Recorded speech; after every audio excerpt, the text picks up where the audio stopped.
नमस्कार, good morning. आप देख रहे हैं न्यूज 24। मैं हूं आप सभी के साथ विपनेश माथुर। तो चलिए फटाफट अंदाज में शुरू करते हैं तेजस 24। लेकिन बुलेटिन की शुरुआत देश की बड़ी खबरों के साथ हम कर रहे हैं और पहली बड़ी खबर जिस पर लगातार न्यूज 24 बना हुआ है, बड़ा और दुखदाई हादसा हुआ है। देवघर हादसे की हम बात कर रहे हैं। रेस्क्यू ऑपरेशन लगातार जारी है। फिर से शुरू किया गया है। कोहरे की वजह से, अंधेरे की वजह से उसको रोकना पड़ा था और लेकिन फिर से उसकी शुरुआत की गई है। दोबारा उसको शुरू किया गया। रात भर रुका रहा ऑपरेशन। घटनास्थल से ये तस्वीरें लगातार न्यूज 24 आपको दिखा रहा है। त्रिकुंड पर्वत पर बने रोपवे पर फंसे हैं 15 लोग। अभी भी 15 जिंदगियां हवा में लटकी हुई हैं। सेना, वायुसेना और एनडीआरएफ की टीमें लगातार ऑपरेशन को अंजाम दे रही हैं। झारखंड के देवघर में कल बहुत बड़ा हादसा हुआ है। ये तस्वीरें आप लगातार देख रहे हैं।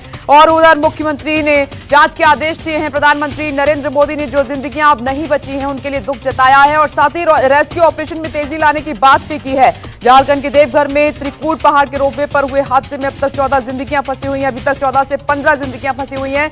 ये आप देखिए इसी तरीके से ट्रॉली में, क्योंकि ट्रॉली लॉक होती है। जब तक वहां पर जब तक जवान नहीं पहुंचेंगे, जो रेस्क्यू ऑपरेशन में टीम लगी हुई है वो नहीं पहुंचेगी, तब तक वो निकल नहीं सकती है, क्योंकि उनके लॉक भी खोलने हैं। और जिन ट्रॉली के लॉक खोल लिए गए हैं उनको किस तरीके से निकाला जा रहा है वो तस्वीरें भी हम लगातार आपको दिखा रहे हैं। मंगलवार सुबह कोहरे के कारण रेस्क्यू ऑपरेशन को रात को रोकना पड़ा था, लेकिन आज सुबह फिर से इसको शुरू किया है।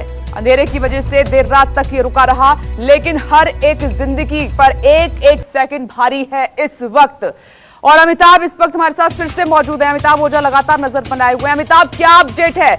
रात भर रुका रहा ये ऑपरेशन, तड़के सुबह फिर शुरू हुआ है। उनका एक रिपोर्ट आपको दिखा देते हैं, उसके बाद रुक करेंगे। फंसे रोपवे में फंसे लोगों को निकालने का काम अभी भी लगातार जारी है। कल जहां पे 33 लोगों को निकाला गया था, वहां आज में एक बार फिर रेस्क्यू ऑपरेशन शुरू हो चुका। आप देख सकते हैं कि एयरफोर्स का जो यह विमान है MiG-21, उससे फिर से एक बार रेस्क्यू ऑपरेशन शुरू हो चुका है। और यहाँ पे अभी भी कई लोग, करीब 15 लोग हैं जो अभी भी फंसे हुए हैं केबिन में, जिन्हें निकालने की कोशिश की जा रही है। और देखिए कि ये जो केबिन है कितनी ऊंचाई पर है और यहाँ पर अभी भी 15 लोग के फंसे होने की बात की जा रही है। 4 उसमें बच्चे हैं।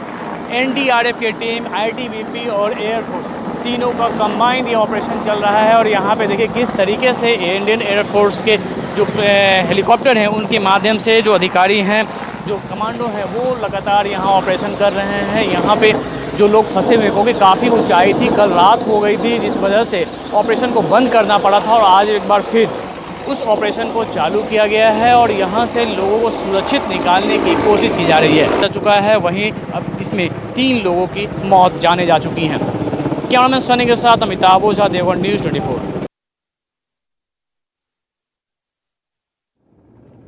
झारखंड के देवघर में सेना ने फिर रेस्क्यू ऑपरेशन को शुरू कर दिया है। अंधेरा होने की वजह से रेस्क्यू ऑपरेशन रोक दिया गया था।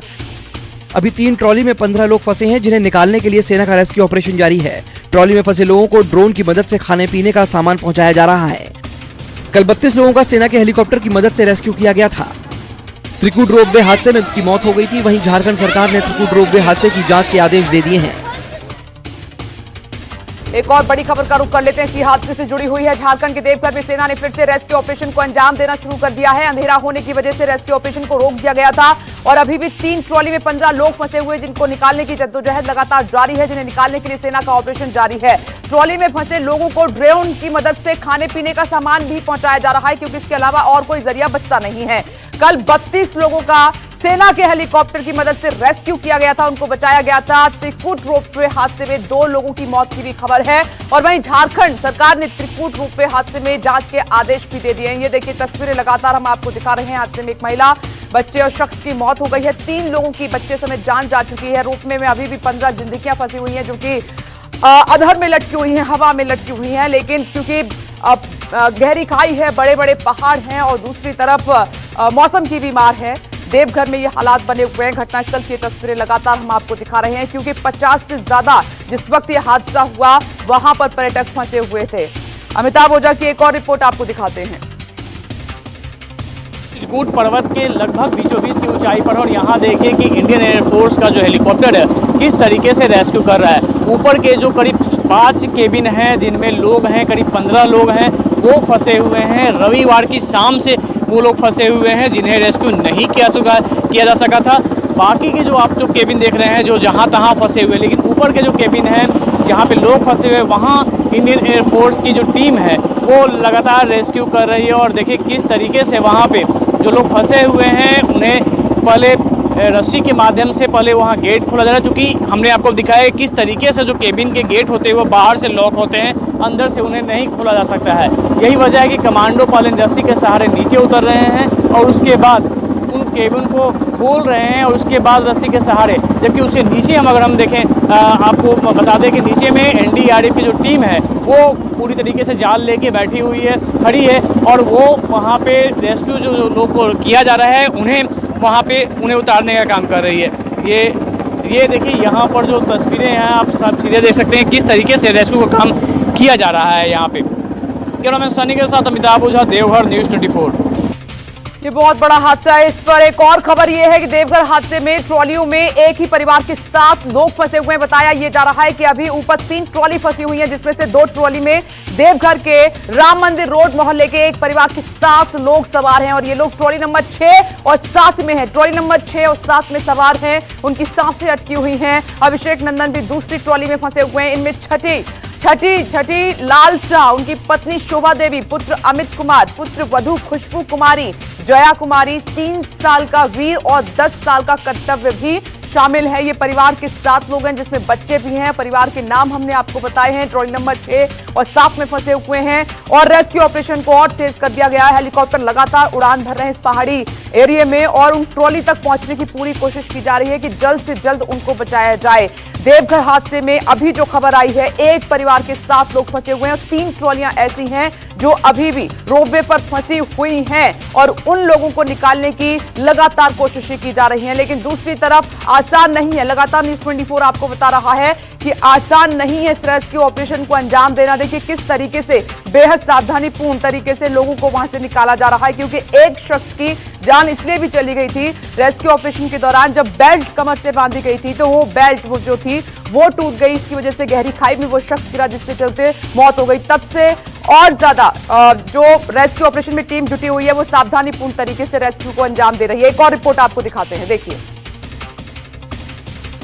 त्रिकुट पहाड़ के उसी रोपवे पर हैं जहां पर देखिए कि जहां यह हादसा हुआ था 3 लोगों की मौत हो चुकी है, जबकि अभी भी टोटल 48 लोग थे, जिनमें से अभी भी 15 लोग जो हैं अभी भी रोपवे पे फंसे हुए हैं। आप देखिए कि कितनी ऊंची पहाड़ी है और यहाँ पर रेस्क्यू का काम कल रात में रोक दिया गया था अंधेरा होने की वजह से और नीचे जंगल होने की वजह से रेस्क्यू के काम में काफ़ी प्रॉब्लम आ रही थी, जिसके बाद समस्या को देखते हुए रेस्क्यू का काम अंधेरा होने के बाद रोक दिया गया था। लेकिन कई लोग जो फंसे हुए हैं, करीब 15 लोग जिनकी संख्या बताई जा रही है कि 15 लोग हैं जो फंसे हुए। यही वो ट्रॉली है जिसमें लोग बैठते थे। एक ट्रॉली में 3 से 4 लोग की बैठने की व्यवस्था थी, हालांकि कई ट्रॉलियाँ ऐसी थी कि 2 लोग बैठे हुए थे। फिलहाल इस मामले में अभी कई ट्रॉली जो हैं ऊपर फंसी हुई है, जिनमें ड्रोन की माध्यम से वहाँ पे बिस्कुट और पानी की बोतलें पहुँचाई गई थी और साथ में जो रेस्क्यू टीम के अधिकारी थे, जो सेना के जवान थे, उन लोगों ने खाने के सामान पहुँचाने की वहाँ कोशिश की है। लेकिन आप समझ सकते हैं कि रविवार शाम से लोग फंसे हुए हैं और ऊपर पहाड़ है, नीचे जंगल है और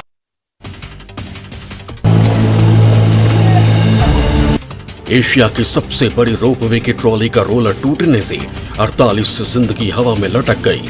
24 घंटे से लोग आसमां और जमीन के बीच झूलते रहे।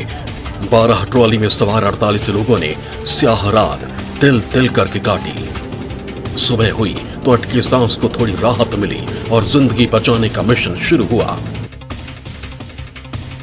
एक और खबर का जल्दी से रुख कर लेते। देवघर में हुए हादसे के बाद कल शाम तक 33 श्रद्धालुओं को सुरक्षित निकाला गया। रेस्क्यू ऑपरेशन को लगातार सेना अंजाम दे रही है, लेकिन अब भी 14 लोग फंसे हुए हैं। 14 जिंदगियां हवा में लटकी हुई हैं। सभी फंसे पर्यटकों के खाने पीने के लिए कुछ पैकेट, पानी और राहत सामग्री ड्रोन के जरिए भेजी जा रही है। लगातार रात भर प्रशासन की एक टीम उनकी सहायता के लिए वहां पर मौजूद रही है। ये देखिए तस्वीरें, क्योंकि पहाड़ी एरिया है, बहुत कठिन रास्ता है और इसको पैदल पार नहीं कर सकते, इसलिए रोपवे वहां पर बनाया गया था। ऊंची ऊंची पहाड़ियां, घना जंगल है, इसीलिए रात को अंधेरा हो गया था, रेस्क्यू ऑपरेशन को रोकना पड़ा था। लेकिन टीम वहां पर मौजूद थी क्योंकि कई घंटे हो गए हैं। ये रविवार का हादसा है, ऐसे में लोगों को खाने पीने की भी जरूरत थी और वहां से पैकेट भी भिजवाए गए ड्रोन के जरिए, पानी भी उन तक पहुंचाया गया है। ऐसे में अभी भी 3 ट्रॉलियां जो हैं वो फंसी हुई हैं, उनको निकालने की लगातार कोशिश की जा रही है। एक परिवार के 7 लोग फंसे हुए हैं, कुल मिलाकर 14 उनकी संख्या बताई जा रही है। 3 ट्रॉली में जो पर्यटक सवार हैं जो वहां पर घूमने गए थे, उनको निकालने की अब कोशिशें लगातार हो रही हैं, लेकिन हर एक मिनट बहुत भारी है, इसलिए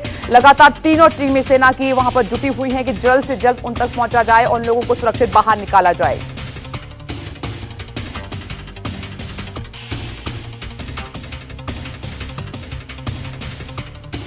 जो ट्रॉली गिरी थी उस पर एक रिपोर्ट आपको दिखाते हैं, देखिए आपकी टीवी स्क्रीन पर। यही रोपवे का एक केबिन है और इस केबिन में 4 लोगों की बैठने की व्यवस्था होती है। सबसे खास बात जो जिसके चलते जो रेस्क्यू ऑपरेशन था उसमें जो समस्या आ रही थी उसकी वजह थी कि इस ट्रॉली को बाहर से लॉक किया जाता है, यानी कि अंदर से खोलने की कोई व्यवस्था नहीं होती है। जब यहाँ पर ऊपर से वो नीचे आती है और यहाँ करने के बाद इसे खोला जाता है। अंदर में, इसके अंदर हम अगर बात करें तो इसके अंदर में कोई व्यवस्था नहीं होती है, यहाँ पे खोलने की कोई लॉक अंदर से नहीं होता। जो भी लॉक होता है वो बाहर का होता है। जो लोग भी फंसे हुए थे, जो एयर ड्रॉपिंग के माध्यम से जिन्हें निकाला गया है, पहले जो कमांडो थे सेना के, वो पहले ऊपर से रोल करके पहले नीचे आते थे और उसके बाद इस गेट को खोलते थे, जिसके बाद ही जो पैसेंजर थे उन्हें वहां से निकाला गया और उसके बाद उन्हें एयर ड्रॉपिंग के माध्यम से नीचे लाया गया था। आप समझिए कितना मुश्किल वाला रेस्क्यू ऑपरेशन था कि हवा के बीचों बीच इस जो केबिन है, केबिन में से लोगों को पहले गेट खोला गया, उन्हें निकाला गया, उसके बाद किया गया। कुछ लोग ऐसे थे जो लोग शीशा तोड़कर कूद गए,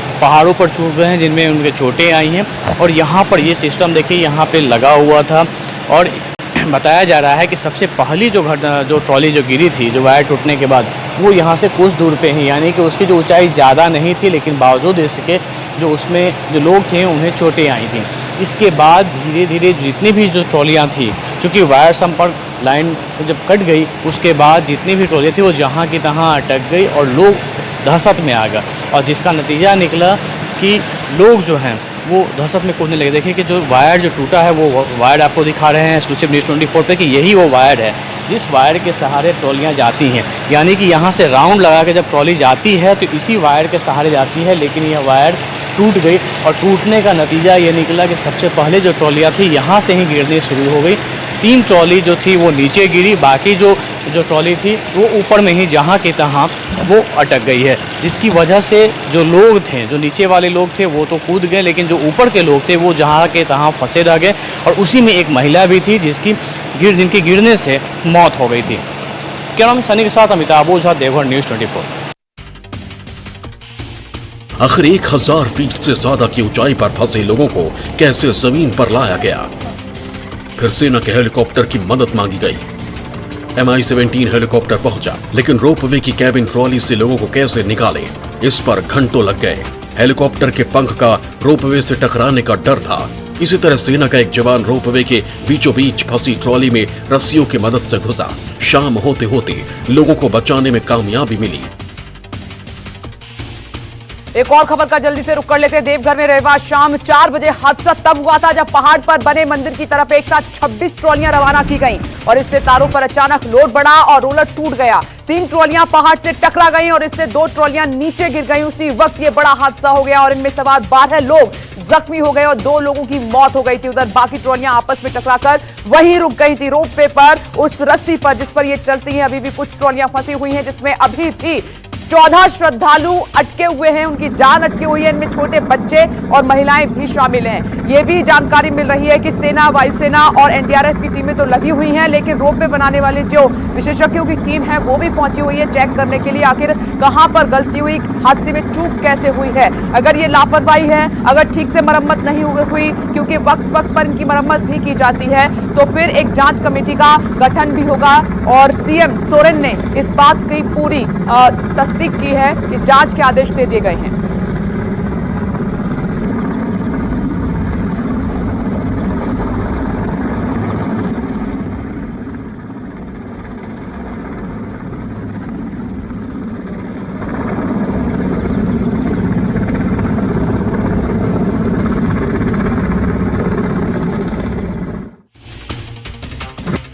देश में पेट्रोल, डीजल और सीएनजी के दाम काफी तेजी से बढ़ने के कारण उबर और ओला के ड्राइवरों की लगातार मांग कर रहे थे कि कैब सर्विस के रेट बढ़ाए जाएं। अब उबर कंपनी ने इस मांग को स्वीकार कर लिया है। उबर ने करीब 12% तक रेट बढ़ा दिए हैं। वही उबर अपने ड्राइवरों की मदद करने के लिए ट्रिप प्राइस दिल्ली एनसीआर में 12% बढ़ा रहे हैं। उन्होंने कहा है कि वो आगे भी तेल की कीमतों पर नजर बनाए रखेंगे और जरूरत पड़ने पर फैसले लेंगे। मतलब साफ है कि अगर पेट्रोल, डीजल और सीएनजी के दामों में बढ़ोतरी होती है तो आपका सफर महंगा होगा। जम्मू कश्मीर में सुरक्षा बलों को बड़ी कामयाबी मिली है। जम्मू कश्मीर पुलिस और सेना ने ज्वाइंट ऑपरेशन में लश्कर के 3 आतंकियों को गिरफ्तार किया है। सुरक्षा बलों को हथियार के साथ आतंकियों के मूवमेंट की सूचना मिली थी, जिसके बाद नाका लगाया गया था। नाका देख तीनों आतंकियों ने भागने की कोशिश की, लेकिन सुरक्षा बलों ने दबोच लिया। आतंकियों के पास से भारी मात्रा में विस्फोटक बरामद हुआ है। आतंकियों के कब्जे से 3 पिस्टल, 3 मैगजीन, 22 राउंड गोलियां और 1 ग्रेनेड और 80,000 कैश बरामद हुआ है।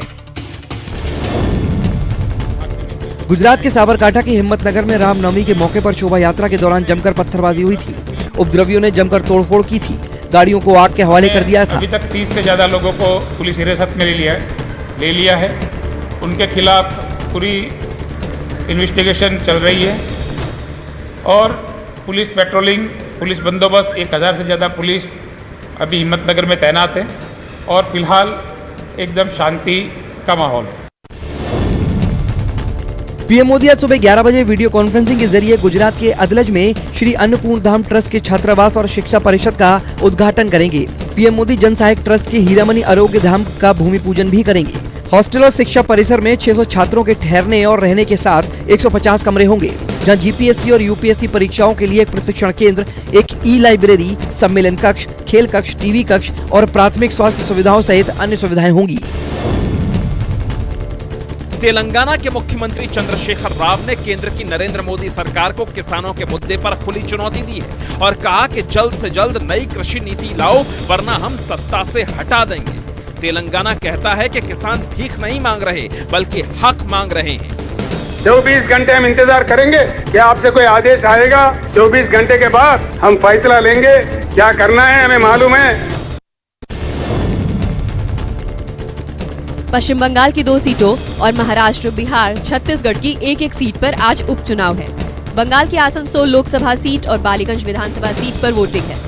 आसनसोल लोकसभा सीट से बाबुल सुप्रियो सांसद थे, लेकिन उन्होंने बीजेपी छोड़ टीएमसी का दामन थाम लिया था। इसके बाद उन्हें इस्तीफा देना पड़ा था। आसनसोल सीट में टीएमसी ने शत्रुघ्न सिन्हा को उतारा है, जबकि बीजेपी की ओर से विधायक अग्निमित्र पॉल मैदान में। दिल्ली में आज नई सहकारिता नीति पर 2 दिवसीय राष्ट्रीय कार्यशाला का आयोजन किया जाएगा। कार्यशाला का आयोजन डीआरडीओ कॉन्फ्रेंस हॉल में किया जाएगा। केंद्रीय मंत्री अमित शाह कार्यशाला का शुभारंभ करेंगे। इस मौके पर राज्य मंत्री बीएल शर्मा, राज्यों के सहकारिता मंत्री और सहकारिता सचिव भी मौजूद रहेंगे। नई नीति का उद्देश्य सहकारी समितियों की पहुंच को जमीनी स्तर तक बढ़ाना और सहकारी क्षेत्र को मजबूत करना है। गैंगस्टर एक्ट में जेल में बंद कैराना से समाजवादी पार्टी के विधायक नाहिद हसन को एक और बड़ा झटका लगा है। नाहिद हसन की राइस मिल को कुर्क कर लिया गया है। मंडी समिति का टैक्स जमा नहीं करने की वजह से ये कार्रवाई की गई है। नाहिद हसन पर मंडी समिति के 16 लाख रुपए बकाया थे। मंडी समिति का बकाया न चुकाने पर 2019 में नाहिद के खिलाफ आरसी जारी हुई थी। प्रशासन की टीम ने मिल पर पहुंचकर नोटिस चस्पा कर दिया, जिसके बाद राइस मिल की 6.25 बीघा जमीन को कुर्क कर लिया गया। एमपी के खरगोन में रामनवमी जुलूस के दौरान हिंसा करने वाले दंगाइयों पर बुलडोजर चला दिया गया। एक ही दिन में 16 मकान और 29 दुकानों को ध्वस्त कर दिया गया। मोहन टाकीज, खसखस बाड़ी इलाके, औरंगपुरा, तालाब चौक और गणेश मंदिर के पास ताबड़तोड़ कार्रवाई हुई। शिवराज सिंह चौहान ने पहले ही हिंसा पर सख्त कार्रवाई की बात की थी। दुर्भाग्यपूर्ण घटना हुई है, दंगाई छोड़े नहीं जाएंगे, कठोरतम कार्रवाई की जाएगी। बांदा जेल में बंद माफिया मुख्तार अंसारी और उसके करीबियों पर प्रशासन की ओर से लगातार कार्रवाई की जा रही है। मऊ प्रशासन ने मुख्तार अंसारी के करीबी गणेश दत्त मिश्रा की 5 एकड़ भूमि पर अवैध प्लॉटिंग को बुलडोजर से ध्वस्त कर दिया, जिसकी कीमत 60 करोड़ रुपए बताई जा रही है। सिटी मजिस्ट्रेट और सीओ सिटी पूरे दल बल के साथ पूर्व विधायक मुख्तार अंसारी के करीबी गणेश मिश्रा की प्लॉटिंग साइट पर पहुंचे और 5 एकड़ जमीन पर की गई अवैध प्लॉटिंग के मुख्य द्वार और बाउंड्री को ध्वस्त कर दिया। गोरखनाथ मंदिर के बाहर हमले के आरोपी मुर्तजा अब्बासी को गोरखपुर के ACJM कोर्ट में पेश किया गया। यूपी ATS ने कोर्ट से 5 दिन की रिमांड बढ़ाने की अपील की, जिसे कोर्ट ने स्वीकार कर लिया। पेशी के लिए यूपी ATS मुर्तजा को लखनऊ से कड़ी सुरक्षा के बीच गोरखपुर लाई थी। अब्बासी की पुलिस कस्टडी रिमांड को लेकर कोर्ट में करीब 45 मिनट तक सुनवाई हुई। पेशी के बीच खास बात यह रही कि मुर्तजा की तरफ से कोई भी वकील पेश नहीं हुआ। दिल्ली में लगातार बढ़ती गर्मी की वजह से पीक पावर डिमांड भी लगातार बढ़ती जा रही है। दिल्ली में बिजली की पीक डिमांड 5460 मेगावाट पर पहुंच गई है, जो अप्रैल में अब तक का सबसे ज्यादा है। दिल्ली में रविवार को अधिकतम तापमान 41.8 डिग्री सेल्सियस पहुंच गया, जबकि शनिवार को 42.4 डिग्री सेल्सियस था। ये 72 साल में पहला मौका है जबकि दिल्ली में अप्रैल के पहले पखवाड़े में इतना अधिक तापमान दर्ज किया गया। रामनवमी के मौके पर हुए विवाद में दिल्ली पुलिस ने JNU, SU, आईसा और अन्य संगठनों की शिकायत पर AVBP के अज्ञात छात्रों के खिलाफ FIR दर्ज की है। ये FIR JNU के कावेरी हॉस्टल में रामनवमी के दिन हुई हिंसा के मामले में दर्ज कराई गई है। पुलिस के मुताबिक 323, 441, 506, 509, 34 के तहत मामला दर्ज हुआ है। वहीं AVBP की FIR में कहा गया है कि कुछ छात्रों ने पूजा के समय समस्या खड़ी की थी। जम्मू कश्मीर के कुलगांव में सुरक्षा बलों ने आतंकी हमले की साजिश को नाकाम किया। सुरक्षा बलों ने श्रीनगर में मुठभेड़ में लश्कर के 2 आतंकियों को मार गिराया। मारे गए आतंकी हाल ही में CRPF जवानों पर हुए हमले में शामिल थे। 4 अप्रैल को श्रीनगर में CRPF की नाका पार्टी पर हुए हमले में ये शामिल थे। आतंकियों के कब्जे से भारी मात्रा में गोला बारूद और अहम दस्तावेज बरामद हुए हैं। वहीं आतंकियों से मुठभेड़ में 3 सुरक्षा बल भी घायल हुए हैं, जिन्हें अस्पताल में भर्ती कराया गया है। महाराष्ट्र नवनिर्माण सेना के प्रमुख राज ठाकरे आज मुंबई से सटे ठाणे में एक जनसभा को संबोधित करेंगे। MNS की इस रैली का नाम उत्तर रैली है, जो सभी को जवाब देगी। इससे पहले राज ठाकरे ने हिंदू नववर्ष के मौके पर शिवाजी पार्क में आयोजित एक रैली में कहा था कि मस्जिदों में लाउडस्पीकर इतनी तेज आवाज में क्यों बजाते हैं। अगर इसे नहीं रोका गया तो मस्जिदों के बाहर स्पीकर पर भी अधिक तेज आवाज में हनुमान चालीसा बजाया जाएगा। MNS प्रमुख राज ठाकरे के इस बयान के बाद महाराष्ट्र की सियासत गर्मा गई थी। अगले साल कर्नाटक में होने वाले विधानसभा चुनाव के लिए बीजेपी ने कमर कस ली है। बीजेपी ने 3 टीमों का गठन किया है, जिसमें बड़े नेताओं को चुनाव की जिम्मेदारी सौंपी गई है। बीजेपी दिग्गजों की ये टीम आज से अगले 15 दिनों तक राज्य का दौरा कर जमीनी स्तर पर स्थिति का आकलन करेगी। पहली टीम का नेतृत्व बीजेपी के राष्ट्रीय महासचिव और कर्नाटक प्रभारी अरुण सिंह करेंगे। दूसरी टीम का नेतृत्व प्रदेश भाजपा अध्यक्ष अनिल कुमार कटील करेंगे, जबकि तीसरी टीम का जिम्मा कर्नाटक के मुख्यमंत्री बसवराज बोम्मई को दिया गया है। JDU आज RJD को दोहरा झटका देने जा रही है। RJD के प्रदेश अध्यक्ष जगदानंद सिंह के बेटे आज JDU का दामन थाम सकते हैं। बताया जा रहा है कि जगदानंद सिंह के बेटे अजीत सिंह आज ही JDU में शामिल होंगे। इस कार्यक्रम में खुद JDU के राष्ट्रीय अध्यक्ष ललन सिंह मौजूद रहेंगे, जो खुद उन्हें पार्टी की सदस्यता दिलाएंगे। वहीं दूसरी तरफ निर्दलीय MLC अशोक यादव ने भी CM नीतीश से मुलाकात की। अशोक RJD के पूर्व विधायक राजबल्लभ यादव के भतीजे हैं। माना जा रहा है कि वो भी JDU का दामन थाम सकते हैं।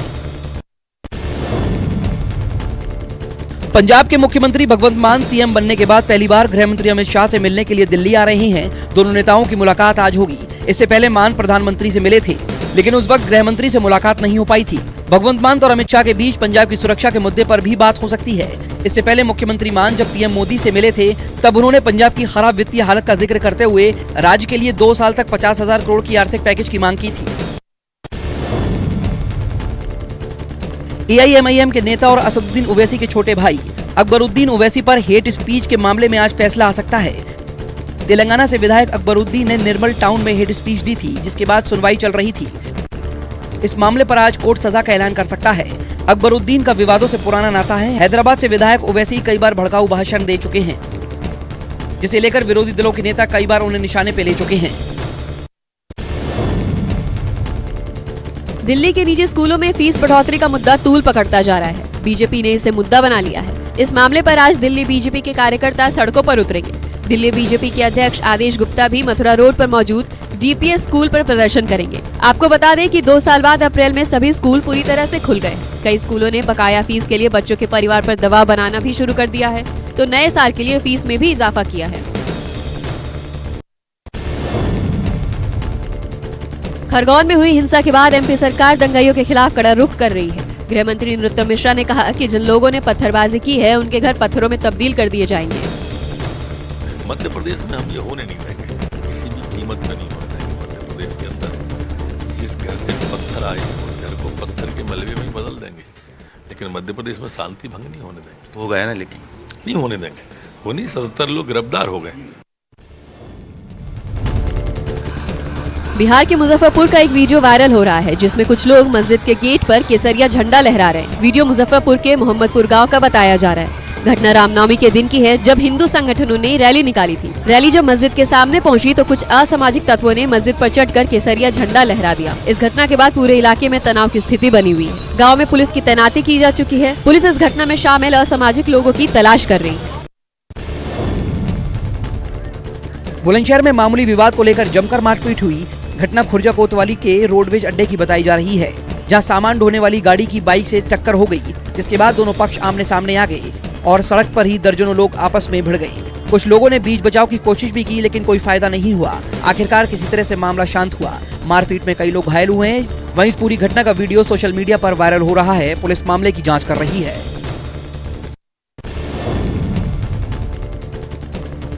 यूपी के बलिया में जमीन विवाद में दो पक्षों की बीच जमकर मारपीट हुई। दोनों पक्षों ने एक दूसरे पर लाठी डंडे और जोरदार हथियारों से हमला कर दिया। हिंसक झड़प में आधा दर्जन लोग घायल हो गए हैं, जिन्हें अस्पताल में भर्ती कराया गया है। इनमें से कुछ लोगों को गंभीर चोटें आई हैं। पीड़ित ने दूसरे पक्ष पर फरसे से हमला करने का आरोप लगाया है। पीड़ित पक्ष का कहना है कि कुछ लोग जबरदस्ती जमीन से जुड़े कागजात पर पिता से साइन करवाना चाहते थे। पेपर पर हस्ताक्षर नहीं करने पर हमारे साथ मारपीट की गई। तकरीबन खत्म हो चुकी कोरोना महामारी एक बार फिर से पांव पसारने लगी है। दिल्ली से सटे नोएडा में अचानक बच्चों में कोरोना संक्रमण मिलने से हड़कंप मच गया है। नोएडा के सेक्टर 40 में मौजूद खेतान पब्लिक स्कूल में स्टूडेंट और टीचर समेत 16 लोग कोरोना की चपेट में आ गए हैं। जानकारी के मुताबिक 13 छात्रों में कोरोना की पुष्टि हुई है, तो वहीं टीचर और स्टाफ के कुल 3 लोगों में कोरोना संक्रमण पाया गया है। कोरोना फैलने के बाद फिलहाल स्कूल को बंद कर दिया गया है। अमरनाथ यात्रा के लिए रजिस्ट्रेशन शुरू हो गई है। यात्रा के लिए registration Jammu Kashmir bank, PNB bank और येस बैंक की 446 शाखाओं और देश भर में एसबीआई बैंक की 100 शाखाओं में हो रहा है। रजिस्ट्रेशन के लिए तीर्थयात्रियों को अनिवार्य स्वास्थ्य प्रमाण पत्र, 4 तस्वीरें और 120 रुपए जमा कराना होगा। इस साल अमरनाथ यात्रा 43 दिनों की है, जो इस वर्ष 30 जून से शुरू होगी। चंडीगढ़ में आज कैब ऑटो चालकों की हड़ताल है। कैब ऑटो संयुक्त मोर्चा ने ऐलान किया है कि आज चंडीगढ़, मोहाली और पंचकुला में ऑटो कैब नहीं चलेगी। हालांकि इस हड़ताल से इमरजेंसी सेवाओं को बाहर रखा गया है। ये हड़ताल पेट्रोल, डीजल और सीएनजी की महंगाई के विरोध में है। कैब ड्राइवरों ने किराया बढ़ाने की मांग करते हुए कहा कि महंगाई की वजह से उनका खर्च नहीं निकल पा रहा, जिससे उनकी रोजी रोटी पर संकट आ गया है। कैब ड्राइवरों ने धमकी दी है, अगर उनकी मांगे नहीं मानी गई तो वो अनिश्चितकालीन हड़ताल पर जा सकते हैं। पंजाब के मुख्यमंत्री भगवंत मान आज दिल्ली के दौरे पर रहेंगे। सुबह 11 बजे भगवंत मान राष्ट्रपति रामनाथ कोविंद से मुलाकात करेंगे। मान मुलाकात के लिए राष्ट्रपति भवन जाएंगे। वहीं इसके बाद सीएम भगवंत मान दोपहर 12 बजे उपराष्ट्रपति वेंकैया नायडू से भी मिलेंगे। पंजाब का मुख्यमंत्री बनने के बाद भगवंत मान की राष्ट्रपति और उपराष्ट्रपति से ये पहली मुलाकात होगी। दिल्ली में भगवंत मान की दिल्ली के आम आदमी पार्टी के कई नेताओं से मुलाकात का भी कार्यक्रम है। सिख श्रद्धालुओं का एक जत्था आज अमृतसर से पाकिस्तान के लिए रवाना होगा। श्रद्धालुओं का जत्था लाहौर के पास मौजूद मशहूर श्री पंजा साहिब के गुरुद्वारा जाएगा, जहां वो बैसाखी का त्योहार मनाएंगे। 14 तारीख को श्रद्धालु पाकिस्तान में मौजूद दूसरे धार्मिक स्थलों पर भी जाएंगे और मत्था टेकेंगे। सभी श्रद्धालु एसजीपीसी की अगुवाई में पाकिस्तान जाएंगे और 21 अप्रैल को वापस भारत लौटेंगे। आपको बता दें कि पिछले 2 साल से भारत और पाकिस्तान के बीच आधिकारिक तौर पर बातचीत बंद है, फिर भी श्रद्धालुओं का आना जाना लगा रहता है। शिवसेना की जम्मू कश्मीर यूनिट ने सांप्रदायिक सौहार्द और बिगाड़, धार्मिक उन्माद पैदा करने वाली ताकतों के खिलाफ जम्मू में जोरदार प्रदर्शन किया। प्रदर्शन के दौरान शिवसैनिकों ने शांति के दुश्मन हाय हाय, धार्मिक उन्माद पैदा बंद करो जैसे प्ले कार्ड पकड़ रखे थे। शिवसेना नेताओं ने कहा कि कश्मीर में टारगेट किलिंग के साथ जम्मू में आपसी भाईचारे को बिगाड़ने के लिए पुरजोर प्रयास हो रहा है, लेकिन जम्मू कश्मीर का सांप्रदायिक सौहार्द और सामाजिक ताना बाना इतना कमजोर नहीं है कि अन्य राज्यों की भांति चुनाव से पूर्व उन्माद पैदा हो सके। दिल्ली से सटे गाजियाबाद के इंदिरापुरम में झुग्गी बस्तियों में आग लग गई, जिससे भीषण तबाही हुई। यहाँ के कनावनी गांव के पास झुग्गियों में सोमवार को अचानक आग लग गई। झोपड़ियों में लगी आग से करीब 60 झुग्गियां राख हो गईं। ये आग फैलते फैलते पास की गौशाला में पहुंच गई, जिसके बाद गौशाला में मौजूद करीब 35 से ज्यादा गायें झुलसने से मौत हो गई, जबकि 2 दर्जन गाय झुलसने से घायल हो गई। हालांकि गनीमत रही कि इससे हादसे में किसी इंसान की जान नहीं गई। वहीं डीएम ने इस मामले में टीम गठित कर जाँच के आदेश दे दिए हैं। आग किस कारण लगी थी, ये साफ नहीं हो पाया है। सुर कोकिला और भारत रत्न स्वर्गीय लता मंगेशकर की याद में लता दीनानाथ मंगेशकर पुरस्कार शुरू करने का ऐलान किया गया है। सोमवार को इसका ऐलान करते हुए मंगेशकर परिवार ने पीएम मोदी को पहला पुरस्कार देने की घोषणा की। ये पुरस्कार लता और उनके परिवार दीनानाथ मंगेशकर की याद में शुरू किया गया है। हर साल दीनानाथ मंगेशकर की पुण्यतिथि 24 अप्रैल को ये पुरस्कार दिया जाता है। ये पुरस्कार देश की ऐसी शख्सियतों को दिया जाएगा जिन्होंने निस्वार्थ भाव से आजीवन देश और समाज की सेवा की है।